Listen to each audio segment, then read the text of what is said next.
Lana et bienvenue dans votre journal sur TNTV au sommaire de ce mardi 21 juillet. Retour aux urnes, nouvelle majorité gouvernement d'union. Depuis que le gouvernement Broderson a perdu sa majorité, toutes les hypothèses sont sur la table. Quelles sont les options les plus crédibles pour sortir de la crise? Décryptage dans quelques instants. Le virage vers l'électrique s'accélère. 8 nouveaux bus rejoindront bientôt les routes du Fénois. Un investissement qui illustre les ambitions de Télé Tahiti et de Tahiti Automobile malgré un manque de structure de recharge. Annoncé, repoussé, puis relancé, à Taha, le projet de nouvelle mairie est de retour. Cette fois, la municipalité veut tourner la page des promesses et passer à l'action. Plus qu'un hôtel de ville, c'est un véritable pôle de vie qui est imaginé.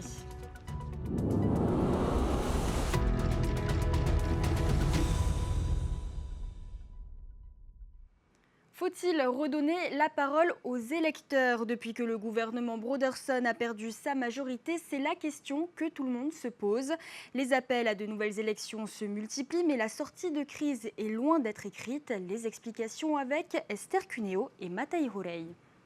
À Talaoi, chacun sa solution pour sortir de la crise politique. Gouvernement d'union, motion de défiance ou élection anticipée, les scénarios sont nombreux, mais aucun ne semble faire consensus. Le Tavini défend l'idée d'un gouvernement d'union autour d'Anthony Géros, avec une priorité affichée, traiter les dossiers urgents et lutter contre la vie chère. Une hypothèse soutenue notamment par Tevaro Fritsch, mais chez les autonomistes, cette option semble largement rejetée, à une exception près. Alors l'opportunité se présente. Moi, je suis prête à voter pour cette motion de défiance si elle se présente. Et je trouve dommage qu'on ne trouve pas cette unité que M. Floss a toujours voulu travailler avec le Tavini. Je pense qu'on peut s'unir autour d'un projet avec le Tavini Huira Atira, mais bien sûr, si les autres souhaitent nous accompagner sur ce chemin. L'élu non inscrit avec Chomette n'est pas tout à fait du même avis. C'est hors de question. Je suis une autonomiste et on m'a pas élu pour aller porter un indépendantiste au gouvernement. Il est hors de question. Mais pour renverser le gouvernement, il ne suffit pas de réunir une majorité. Il faut aussi s'entendre sur un successeur. Et pour l'élu autonomiste, impossible de s'appuyer sur Anthony Géros. Non, c'est pas possible. Lui et les lots ne se mélangent pas. Que lorsqu'on vote une motion de défiance, on doit également proposer un président. Et ils l'ont déjà dit, ça sera Géros. Hors de question. Reste une autre hypothèse. Celle d'un président de transition. L'idée, défendue notamment par Edouard Fritsch, serait d'élire un président dont la seule mission serait d'engager la procédure prévue à l'article 157.1 du statut d'autonomie afin de demander des élections anticipées. Mais là encore, le scénario se heurte à plusieurs inconnus. Rien ne garantit qu'Anthony Géros accepte de céder ensuite la place, ni que le Tavini accepte de retourner devant les électeurs.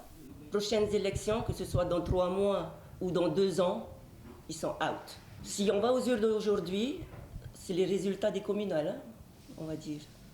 Les électeurs vont voter comme aux communaux. Quant à une dissolution de l'Assemblée par l'État en application de l'article 157, elle reste aujourd'hui très hypothétique. Cette procédure exceptionnelle n'a jamais été mise en œuvre en Polynésie et n'est prévue qu'en cas de blocage majeur des institutions. Dans le volet judiciaire, après l'affaire Liana, le ministre de la Justice, Gérald Darmanin, a demandé que les plaintes pour violences sexuelles sur mineurs soient traitées en priorité. Ce matin au tribunal de Papeete, 2 dossiers étaient examinés, l'un pour des violences et viols sur conjointe, l'autre sur mineurs. 2 affaires jugées devant le tribunal correctionnel et non devant la cour d'assises. Les explications de Sam Teinaure et Rarahu Mahachong. Cette femme a été victime de violences et violée par son compagnon, des faits assez graves pour passer devant une cour d'assises, mais avec son accord, son bourreau est jugé en audience correctionnelle. Ça permet que l'affaire soit jugée beaucoup plus rapidement.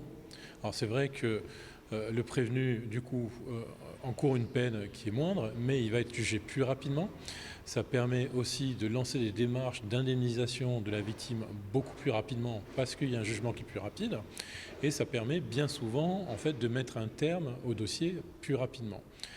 Ça permet aussi aux victimes, parce que ça aussi ça peut être un traumatisme, de ne pas avoir à répéter ce qui leur est arrivé devant une salle qui est pleine de gens qu'elle ne connaît pas, que ce soit entre 6 et 9 jurés, forcément qu'elle ne connaît pas, 3 magistrats, plus éventuellement du public. Souvent les victimes n'ont pas envie de répéter ça devant tout le monde. Second dossier jugé ce jour qui a également été correctionnalisé. Un homme de 34 ans au moment des faits qui a violenté et violé une jeune fille de 13 ans. Elle en a 17 aujourd'hui et attend un enfant de celui qu'elle considère toujours comme son amoureux. Malgré les mesures d'assistance éducative qui sont mises en place, malgré le travail des travailleurs sociaux pour essayer de protéger ces jeunes filles, la plupart du temps, on voit maintenant, 4 ans plus tard, à l'aube de la majorité, que la jeune fille elle est enceinte, qu'elle est dans le refus total de toute prise en charge et qu'elle est dans la surprotection de celui en fait, qui a abusé d'elle au final et elle n'en a pas conscience, elle est dans le déni. Les deux prévenus ont été respectivement condamnés à des peines de 4 et 6 ans de prison ferme. Si la première victime a déjà engagé des démarches pour se reconstruire, la seconde refuse toujours le suivi socio-judiciaire. Derrière ces affaires, une question plus large, celle des moyens de la justice. Hier, le garde des Sceaux s'est entretenu en visioconférence avec le procureur général de Papeete. Au menu, les décalages constatés entre les chiffres annoncés et ceux réellement obtenus. Sur 400 procédures identifiées en juin, plus de 200 n'avaient pas été intégrées aux bases de données informatiques. Nous écoutons le procureur général Frédéric Benet-Chambellan au micro de Sam Teinaouré. La première chose que le garde des Sceaux a remarqué, c'est ce que je disais tout à l'heure, c'est que la procureure de la République avait anticipé. Donc les choses étaient déjà très engagées quand sont arrivées les instructions de juin. La deuxième chose qui préoccupe le garde des Sceaux, et je pense que chacun peut le comprendre, c'est l'ancienneté des procédures. C'est-à-dire que quand on a une procédure dans laquelle la plainte a été déposée il y a 3 ans ou il y a 3 mois, ce n'est pas tout à fait la même préoccupation des suites qui ont été réservées. Et c'est pour ça que le parquet ici, sous mon autorité, mais surtout sous l'autorité de la procureure de la République, a priorisé tout ce qui était grave et vieux, si j'ose dire, en matière de plainte. Après, le reste, on arrivera progressivement, évidemment, à tout traiter, c'est évident. Mais comme on ne pouvait, et les services enquêteurs ne pouvaient absolument pas tout absorber d'un seul coup, il fallait prioriser. Et donc, on a priorisé l'ancien et le grave, ce qui est évidemment aussi l'objectif du garde des Sceaux. Et on parle aussi de ce simple contrôle routier qui a fait tomber tout un réseau. À Reatea, un conducteur contrôlé positif aux stupéfiants a mis les gendarmes sur la piste d'un trafic reliant Reatea, Taha et Tahiti. Bilan, 6 personnes interpellées, du cannabis, de la cocaïne, de l'ice et de l'argent liquide saisis. Une personne a été placée en détention provisoire, 3 autres sous contrôle judiciaire. Elles seront jugées à la fin du mois d'août. 8 nouveaux bus électriques circuleront bientôt sur les routes du Fénois. Télé Tahiti poursuit sa transition vers une mobilité plus propre aux côtés de son fournisseur Tahiti Automobile. Alors si le manque de structure de recharge reste un défi, il ne remet pas en cause les ambitions des deux sociétés. Reportage de Laure Philibert et Naya Bennett. Ils viennent compléter la flotte électrique du délégataire de services publics de transport en commun. Avec ces bus et les 4 autres en cours d'acheminement, Télé Tahiti continue à miser sur les énergies propres. Les premiers bus électriques, c'était en 2019. On était quand même les pionniers dans le Pacifique de faire venir des bus électriques. C'était un pari un peu fou, mais ça fonctionne aujourd'hui. Je continue sur l'élan. Et c'est pour ça que je demande au pays de m'accompagner sur des bus électriques et non plus sur des bus conventionnels. Au-delà du coût de l'énergie, le transporteur et son fournisseur invoquent un choix écologique. On le fait parce qu'on est convaincu qu'il faut se mobiliser pour combattre le réchauffement climatique. Peut-être qu'on est un petit peu en avance. Il y a beaucoup de gens qui ne sont pas encore convaincus, autant que nous, que l'avenir est électrique. Mais nous, aujourd'hui, on y croit et on n'attend pas.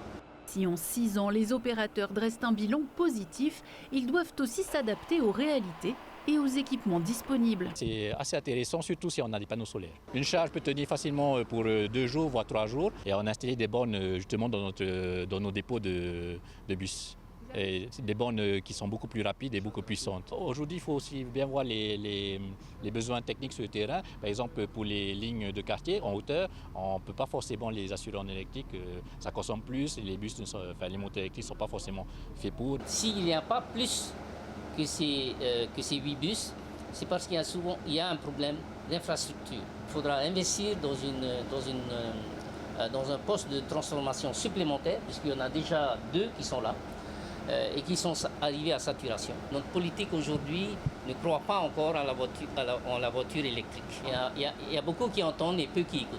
En marge d'une visite protocolaire avec le président de la société, également maire de Tayarapu-Est, Tony Géros vient justement prêter l'oreille aux opérateurs et se voit même confier les clés et le volant des nouveaux véhicules. La population elle attend plus des actes que des paroles, que des discours. Depuis que la guerre a éclaté en Iran, les feux sont tous braqués sur la nécessité d'accélérer cette transition énergétique. Ces 8 bus viendront renforcer l'offre sur la ligne entre Aroué et l'université dans les semaines à venir.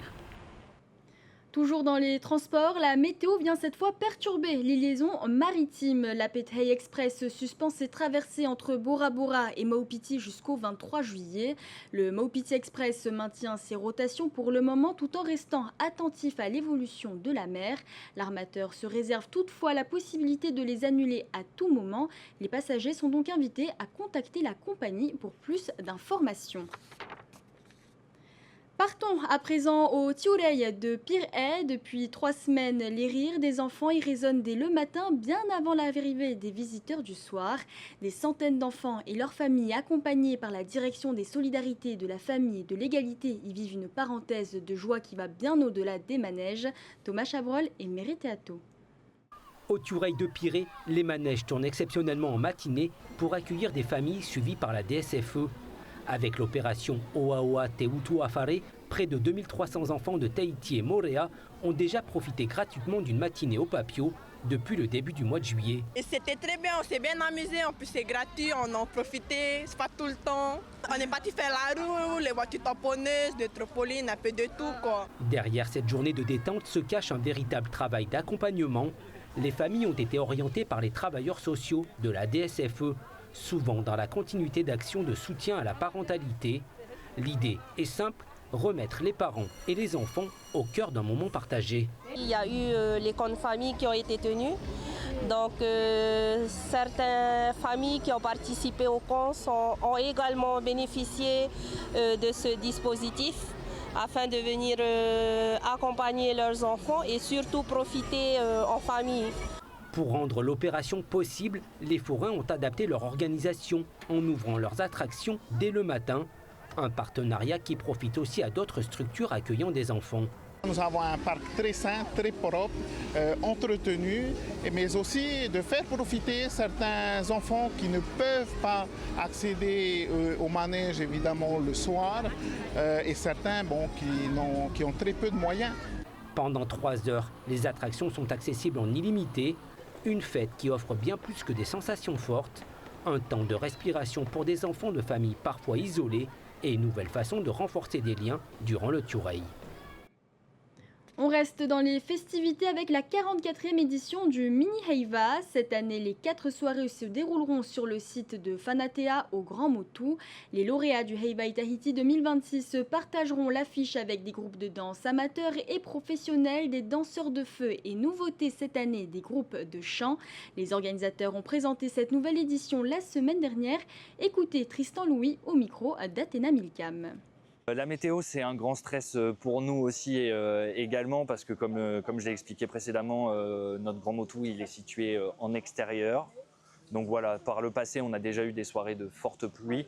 Donc soit on arrive à les reporter à l'avance quand on est suffisamment au courant de la météo. Et puis des fois, en fonction de ce que nous indique Météo France, on maintient nos soirées. Mais si jamais il y a un accident ou quoi que ce soit, il y a de la pluie. Les années précédentes, on avait soit réorganisé une soirée, soit on avait remboursé les participants, les clients qui s'étaient présentés. Voilà. Les danses du Heiva qui démarrent donc ce week-end et s'achèveront le 1er août. Direction Taha où certains projets traversent les années, celui de la nouvelle mairie en fait partie. Longtemps imaginé, jamais réalisé, il pourrait cette fois devenir réalité. Martial Teroro Iria veut tourner la page des projets restés sur papier. Son ambition, faire de cette future mairie un véritable pôle de vie au cœur de Patio. Désiré Teivao et Juliano Tautou. Espace dédié depuis des années aux manifestations communales et terrain d'accueil pour les baraques foraines chaque mois de juillet, la place Mainanoui pourrait devenir bientôt le nouveau cœur administratif de Tahaa. C'est ici que le maire Martial Teroro Iria souhaite implanter le futur hôtel de ville. Un projet déjà envisagé par les précédentes équipes municipales sans jamais voir le jour. Le nouveau Tavana entend cette fois le faire avancer. Je pense que pour ce projet, nous n'avons plus besoin de chercher de terrain ailleurs. Le foncier est là. Tout ce qui nous reste à faire, c'est se respecter mutuellement. Je pense que c'est là la plus grande marque de sagesse que nous devons montrer à nos anciens, à nos parents. Le projet ne se limite pas à la construction de bâtiments. La municipalité imagine un véritable pôle de vie, avec un marché, un faré artisanat, un espace d'accueil pour les touristes et même une scène réservée aux spectacles et aux animations. La commune de Taha, depuis des années, n'a pas de mairie principale. Donc là, la mairie actuelle, c'est très petit et pour la population, ce n'est pas aussi adapté.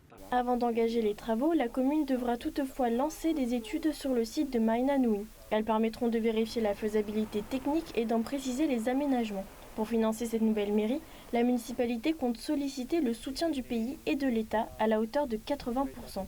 Si les différentes étapes sont franchies, le projet pourrait enfin concrétiser une ambition portée depuis plusieurs mandats.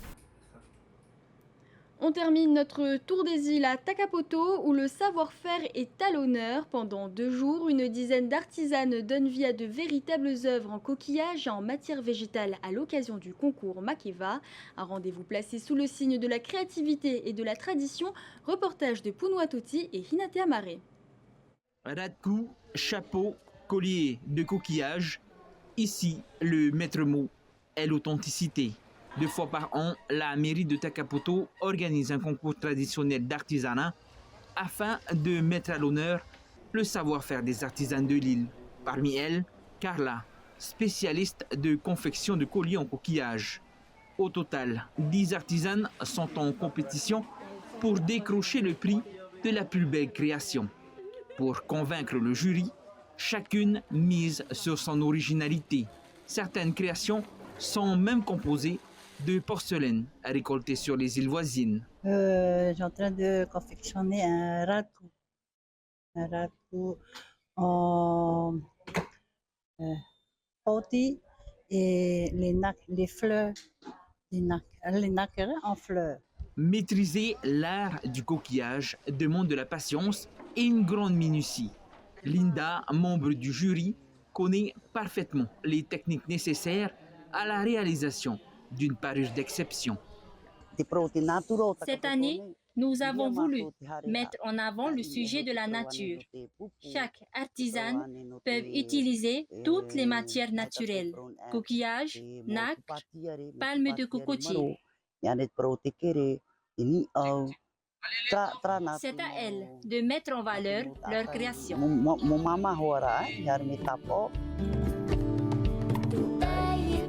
Parmi les créations présentées, plusieurs artisanes mettent également à l'honneur les richesses végétales de Takapoto. Coco, bourre de coco et même tronc de cocotier.